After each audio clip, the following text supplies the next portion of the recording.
Great, thanks. That's actually a perfect transition to Laura, who is doing something similar with her students. Are you there, Laura? I am, yes. And so Jessalyn and I are colleagues. Lucky enough to have her as one. So I am also in Humanistic Studies, which is an interdisciplinary humanities department at St. Mary's College in Notre Dame, Indiana.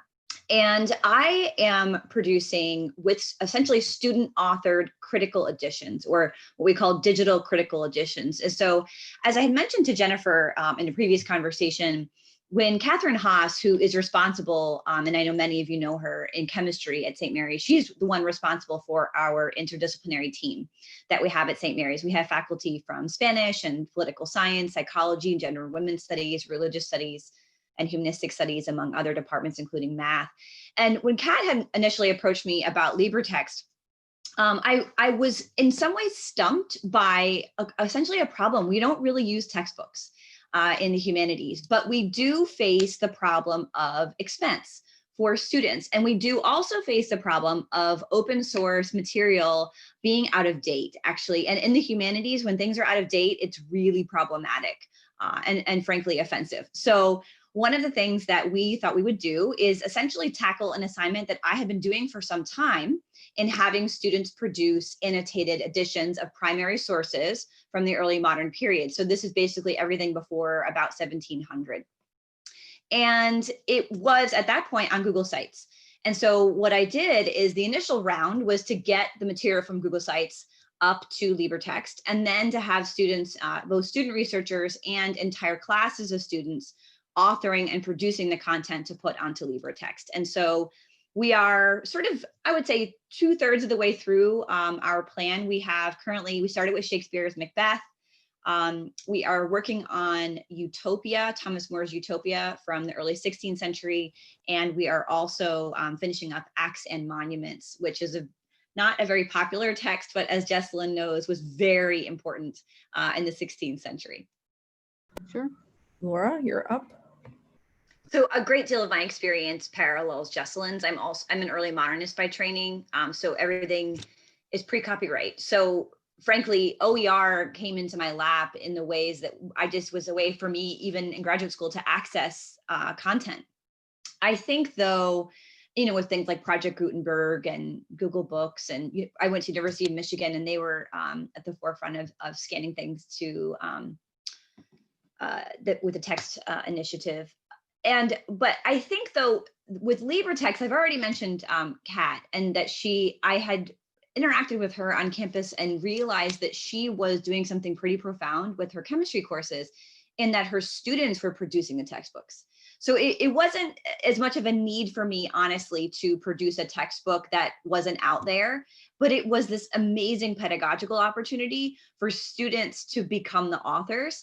Because one problem that we do have in the humanities, and I wouldn't even say that LibreText has solved it for us, is the experience of consuming a text online is still kind of painful for a lot of our students, and frankly for me.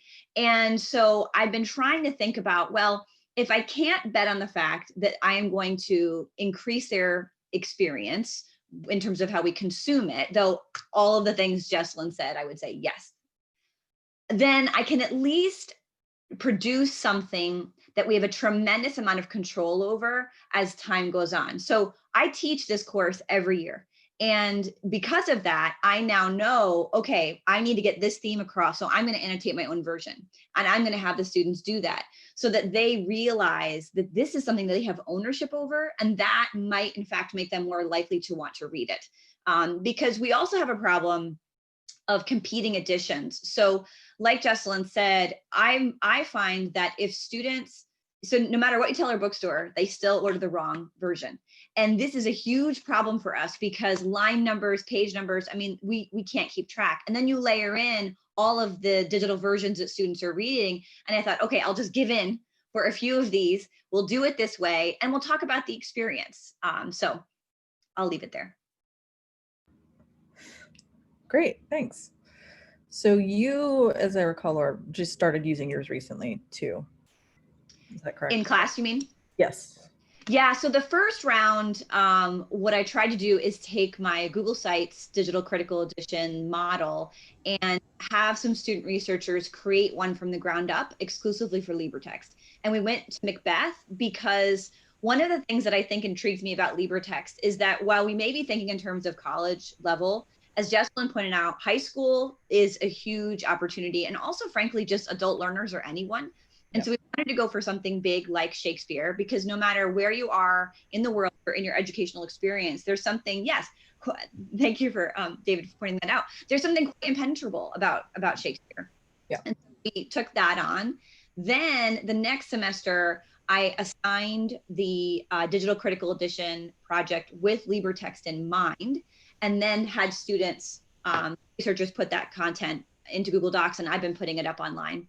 And this is the first semester where they read something online. So they read an Ask-Use examination, which, as Jesselyn knows, is exceedingly impenetrable. And so it was a challenge. And I honestly have learned some lessons about maybe I should do something on LibreText that is a little bit easier to read so that their frustrations are not about the text. And I can separate those two things. But one thing that we were able to do this year for the first time is use hypothesis. So students were annotating directly onto the LibreText reading on this, as I said, this mid-16th century text, which was exciting. Jesselyn, if it helps, up in the chat, I had dumped links to our pages. Oh, okay, great. Thank you.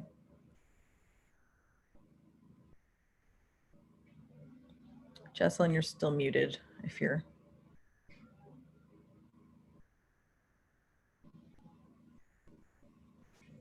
I'm not terribly familiar with the Zoom platform I'm used to using, Collaborate. So I'm fishing for buttons here. Fair enough. But hopefully you can see the tab with the LibreText edition up there now. That's the annotated and revised version with critical introduction. I called it the undergraduate remix because we also did a high school remix, which I have yet to put online, but it basically tracked themes and approaches that would be more likely to use with a high school audience rather than an undergraduate audience. So the goal there was to not just have the text, but also have themes that were tracked for the students, breakout questions, and other kind of enrichment activities. Jesselyn, can you move the page down a bit? It's cut off. Other way. Go down so we can see the entire page. Keep going. Ah, there. You're muted again, Jesselyn.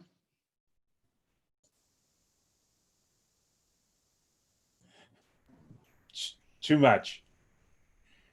I don't think I can unmute. I think, Josh, you have that power. Oh, okay. Hang on a second. Yes, I do.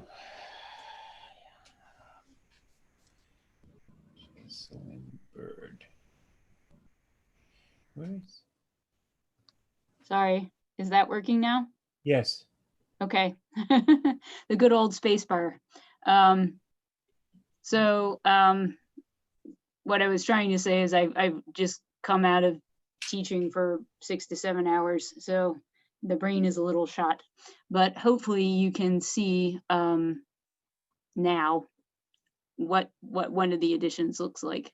The Lysistrata edition is also up there, and I think Laura posted the tab to that one.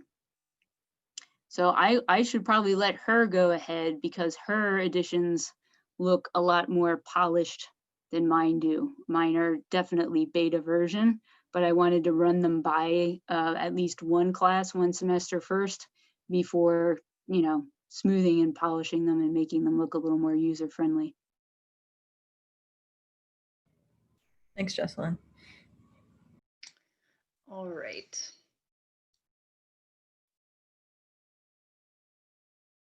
Okay, so can you see my LibreText page?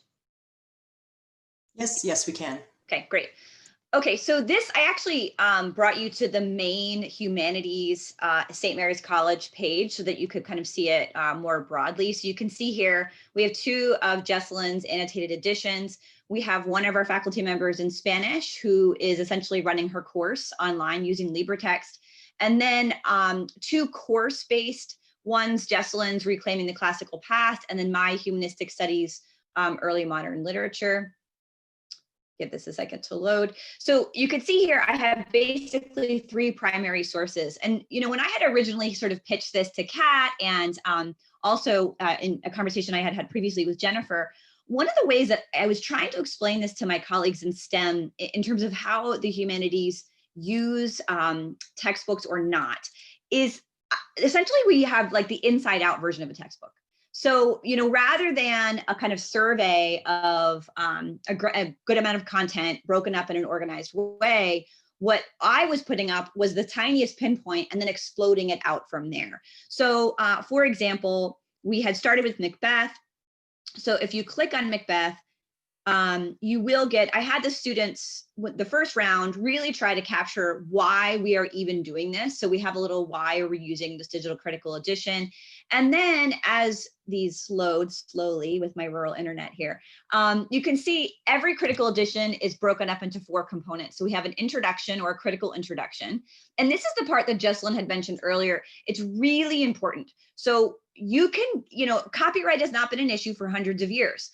But what someone says to introduce you to a text has a profound influence on how you read that. So there's a lot of misogynistic, racist, really problematic introductions out there. And so this is an opportunity for students to pull the things that are significant to them and get used to doing this kind of writing for a broader audience. Then the play text itself, Delmar and the team were very helpful. I'll just give you a quick example in making sure that we could sustain line breaks. So originally when I loaded the open source Shakespeare content into here, we lost all of it and also line numbers. So that's really important when you're teaching to be able to have that work back and forth. There also, the third component is what we're calling a closer look. These are our cultural context essays.